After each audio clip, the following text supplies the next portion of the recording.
السلام علیکم۔ میت کے چہرے پر کیسا نور تھا۔ میت بھاری تھی، اٹھانا مشکل تھا۔ میت کا رنگ نیلا کالا ہو گیا تھا۔ قبر کھودی تو بچھو سانپ نکلے۔ قبر ایک ایسی جگہ ہے جسے جنت کا باغ بالکل ویران جگہ دفنایا، یا اس طرح بہت سے فقرے تقریباً ہر فوتگی کے موقع پر سننے میں آتے ہیں۔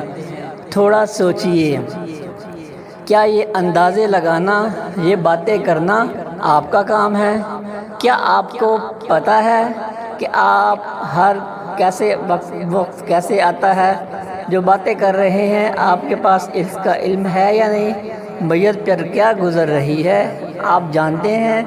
ارے آپ ذہن آپ کی آنکھوں پر تو اتنے پردے پڑے ہیں، آپ کو حقیقتوں کا کچھ علم ہی نہیں۔ جس دن وہ پردے اٹھائے جائیں گے، یہ کائنات اور اس کی ہر چیز آپ کے سامنے ایسے اشکار ہوگی کہ آپ خود حیران پریشان رہ جائیں گے۔ حضرت ابو ذر غفاری سے روایت ہے کہ رسول اللہ صلی اللہ علیہ وسلم نے فرمایا، میں علم غیب کی وہ چیزیں دیکھتا ہوں جو تم نہیں دیکھتے، اور وہ آوازیں سنتا ہوں جو تم نہیں سنتے۔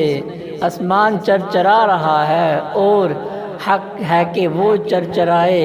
قسم ہے اس رب ذوالجلال کی جس کے قبضے میں میری جان ہے۔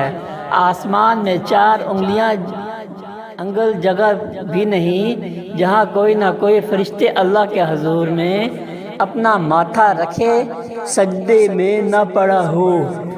اگر تم وہ باتیں جانتے ہو جو میں جانتا ہوں تو تم بہت کم ہنستے اور بہت زیادہ روتے، اور بستروں پر بیویوں سے بھی لطف اندوز نہ ہو سکتے، اور اللہ سے نالہ فریاد اور گردوزاری کرتے ہوئے بیابانوں اور جنگلوں کی طرف نکل جاتے۔ اس حدیث کو نقل کر کے ابو ذر فرماتے ہیں کہ کاش میں ایک درخت ہوتا جو کاٹ دیا جاتا